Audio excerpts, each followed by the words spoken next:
Hey everybody, how's it going? It's Russell Matthews here. Today, two leaders from opposition parties of the government, the NDP and the Conservative Party, each of those leaders came out and made some statements about where they see the future of Canada going. Now, they touch on a couple different topics, including benefits and how long they should be extended, and outright one reporter actually asked Erin O'Toole, the leader of the Conservatives, how long do you see these benefits and these supports lasting, and what's your plan on what to do going forward? And based off of their recent statements, it seems more and more likely that there's going to be an election coming our way soon right here in Canada. And it seems like some of the main talking points will be, what is the future of benefits? Will these last longer, or will we sort of start weaning people off of them? And it also seems like small business and creation of new jobs for people in place of these benefits is a very large topic as well. So in this video, we're going to take a look at each of these statements, sort of narrow it down and take a look at what this actually means so that you can have a better understanding of what's going on in the minds of these politicians who are running our country. So let's take a look at it right now. But before we do, if you haven't already done so, make sure to subscribe to the channel, hit the notification bell.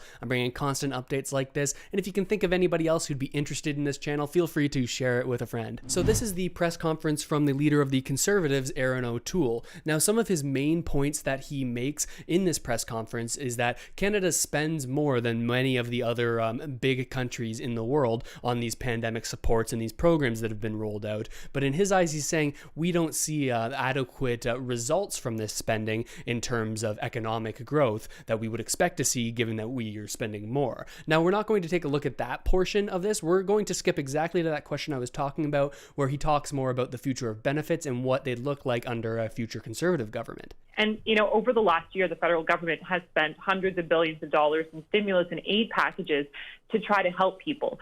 I'm wondering, how much longer do you think the federal government can continue with these types of programs? And how do you envision Canada slowly transitioning off some of these programs like CERB while still trying to help the economy and the people who are suffering? That's an important question, Annie. Thank you, because we have spent more on a per capita basis than other G7 countries. And as I said in my remarks, are having poorer outcomes when it comes to employment for Canadians. And that is what concerns me. And what little growth we're seeing is generally from a very hot housing market and from some inventory purchases. There's very little confidence in businesses to hire. And as you said, as we ramp down emergency spending, we need Canadians working in every sector and every region. So we can't afford Ottawa choosing what regions and what type of jobs it supports. We need to get everyone working. That will be our relentless focus, with an acute focus on small businesses, because we know small town, large cities, restaurants, service, small businesses, often family owned, are in crisis, and they will need some direct support. We hope to see that in the budget.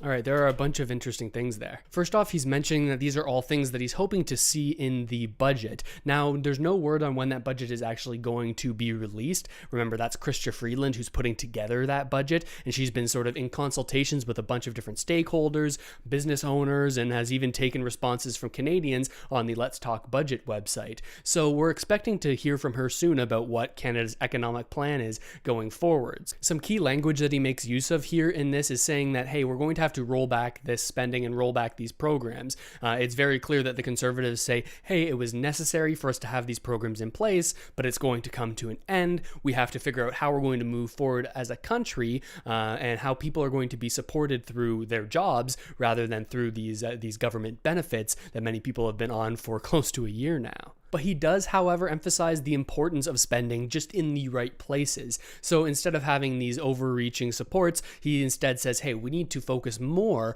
on supporting small businesses in the community, small restaurants, these small local businesses, mom and pop places that can actually hire people and give them jobs. So by targeting that area of the population in those small businesses, hopefully they'll be able to hire people, and as a result, we won't need as much government spending to support so many people. Now, lots of people will argue that this sort of top-down approach, where they support businesses and expect this to sort of trickle to people who are working for the businesses and make their lives better. Now, a lot of people would argue against that, saying that it doesn't really always proportionally affect the people who are working, and rather would just support the business owners. but I think that's what he wants to do, right? He wants to support these businesses so that we can see more economic growth, and hopefully that will help all Canadians in general. And I thought I'd show you this little snippet too, because this is the interesting language that makes me believe that there's going to be an election sooner rather than later, just based off of how all of these party leaders are speaking. Listen to this. I'm excited to meet more Canadians, and before the election, we will have a very detailed plan, David.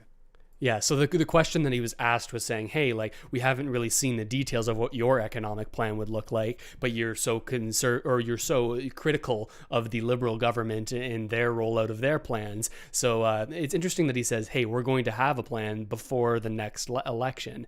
And he sort of is hinting at the fact that he believes that it's going to come rather soon. Now, one party that wouldn't want to see an election right now would be the NDP and Jagmeet Singh, the leader of the NDP. I'll show you some of his statements that he's made, but again, it seems like small business is really going to be the focus for a lot of these politicians as they head into a potential election. And this is another interesting press conference from today. He lays out a bunch of different plans in which he's going to support small businesses, trying to accomplish these same goals as Erin O'Toole, but he sort of does it in a way that makes it feel like this is like a campaign, right? He's laying out, here's our plan for what we'd do if we were in power.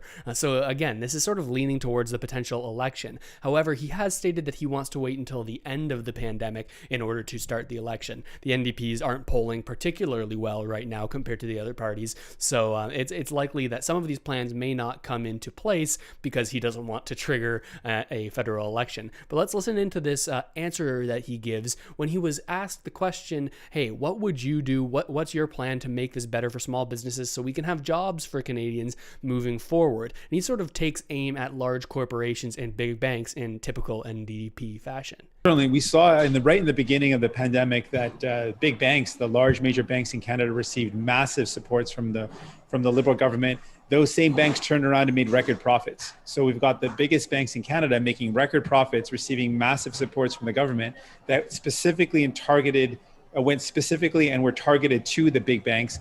That approach was a massive amount of money that was underwritten, a massive and significant contribution that supported big banks that went on to make record profits, but there wasn't that same approach given to small businesses to acknowledge they were hard hit. We've seen that a lack of precision with policies has meant that big box stores like Walmart's and Costco's have continued to do well. In fact, many cases make record profits. We've seen Amazon make record profits, but no attempt to make sure they paid their fair share. And in the inverse or in the converse, we've seen small businesses, local shops that have had to shut down. 1 in 10 small businesses have had to shut down, and we're worried that they may never open again. So there's been a disproportionate attention given to big businesses and policies that have helped them, and an ignoring of small businesses and their unique nature, and a lack of precision with supports that would actually help them out. So again, really trying to target the big banks, target the big businesses, and I guess in his eyes, he'd funnel that same sort of support to the small local businesses, hoping to make city centers and downtowns thrive with these small, unique businesses, and as a result, have that trickle also down to more jobs. However, in this press conference, also he suggested that we should extend benefits like the Canada Emergency Wage Subsidy and CERB, the business loan that the federal government put out. He says that we should extend these things, and he's also pointed out in the past that there's problems with it because some of these big businesses have been able to access these funds even though they're making more money in some cases. So it really feels like the next election is going to be largely based around what are we going to do moving forward economically as a country? Are we going to continue to support people in the similar way that we have been throughout the pandemic, or are we going to sort of go back and make sure that there's more jobs that have been created and sort of use that as the primary focus? But this is a piece of information that adds a little bit of a wrinkle to this story, because while Jagmeet Singh is trying to sort of put forward these policies and these ideas for policies, it seems he's not actually going to bring forward any legislation or attempt to change the laws, and that he's going to be supporting the Liberals going forward. Just listen to this. I have committed that I will not trigger an election while we are fighting this pandemic. Will the Prime Minister commit today in this chamber that he will not call an election while we are fighting this pandemic, yes or no? Let me explain why that's actually significant. When there's a minority government like there is right now, in order for an election to be triggered, the House of Commons has to determine that they no longer have confidence in the current sitting government. In that case, this is the Liberals, and they'd determine that by holding a vote of no confidence. This happens when the Liberal government brings something forward and they want to bring this legislation forward and push it through and make it happen, but the other parties say, hey, no, we don't have confidence in this motion. We're going to have a vote of no confidence, and based on the results of that vote, it could either trigger or not trigger an election. But Jagmeet Singh is making it very clear that he doesn't want an election to happen right now. Now, he's certainly framing this in the way of saying, hey, there's a pandemic going on right now. We don't want to have to deal with that on top of everything else, and that's a valid concern, and that's definitely how he's presenting it and framing it. But more cynical people would argue that, hey, he's likely not going to do all that well in the election based off of current polling, so it may also be in his best interest to wait it out a little bit. The fact that he's saying right now that he'll not trigger an election means that he's essentially going to support whatever the Liberals want to do for the next little while, because if he doesn't and the Conservatives don't, it could trigger that vote of no confidence that we talked about before. And here's an important thing to look out for in the future. You'll remember we talked a little bit earlier in this video about Chrystia Freeland and how she's planning the budget, the 2021 budget that the Liberal government is going to put forward after not putting forward a budget for almost 2 years now.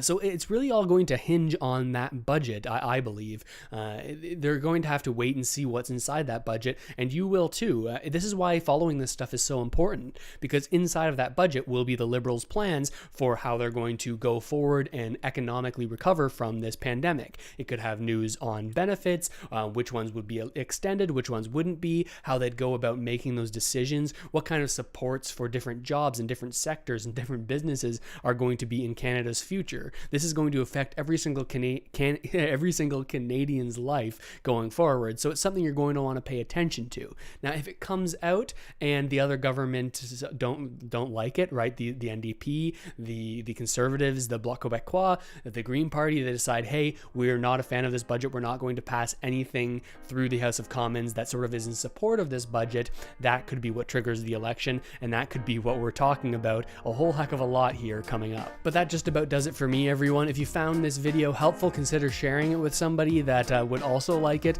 and I hope this video helped out at least a little bit, and I'll see you next time.